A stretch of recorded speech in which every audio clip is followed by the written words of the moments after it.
Hey friends, this is AccuWeather meteorologist Dean DeVore. If you're like me, this time of year, fall, I'm like double parked with back-to-back meetings, errands to run, chores to take care of. You know, I look for better ways and secrets to clear my to-do list, and one of those things that I use is a little help from our friends at DoorDash. Because, you know, you can get dinner, household essentials, and everything that you need on your grocery list delivered from DoorDash right to your door.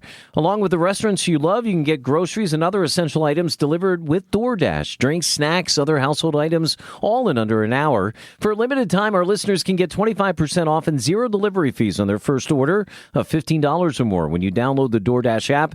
Enter the code AccuWeather. Again, 25% off up to a $10 value with zero delivery fees on your first order when you download the DoorDash app in the App Store and enter code AccuWeather. Don't forget, AccuWeather is the code for 25% off your first order with DoorDash. Subject to change, terms apply.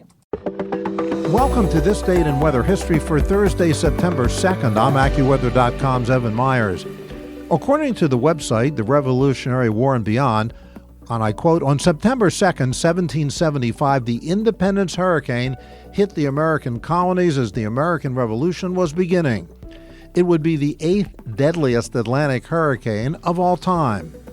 After dumping rain for a week, the hurricane landed in North Carolina and continued up the coast through Virginia, Maryland, and Pennsylvania. The storm was particularly devastating to the region's economy because it was harvest season. Many crops were still in the field and were completely destroyed. In addition, the Continental Congress had enacted a ban on trade with Britain to take effect on September the 10th. This meant a flurry of activity was taking place in every East Coast port as merchants and farmers tried to get out one last shipment before the trade ban went into effect. Ships and warehouses were overflowing with tobacco, corn, salt, sugar, and other goods. North Carolina suffered the worst effects of the Independence Hurricane, so named because it took place at the start of the War of Independence.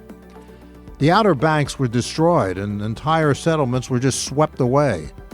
Coastal cities were flooded, crops destroyed, and many ships and their crews were lost. It is believed that more than 200 people died in North Carolina alone.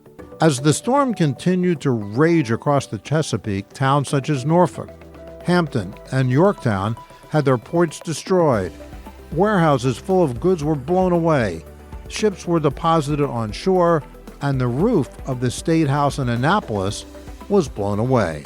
End of quote. And that's what happened on September the 2nd.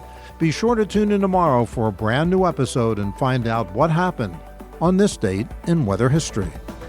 Listen to Weather Insider every weekday for a discussion on trending weather news. You'll get detailed insight into major weather events and learn the why behind the weather, gaining knowledge on terms like what's a nor'easter. Just subscribe to Weather Insider on your favorite podcast platforms today.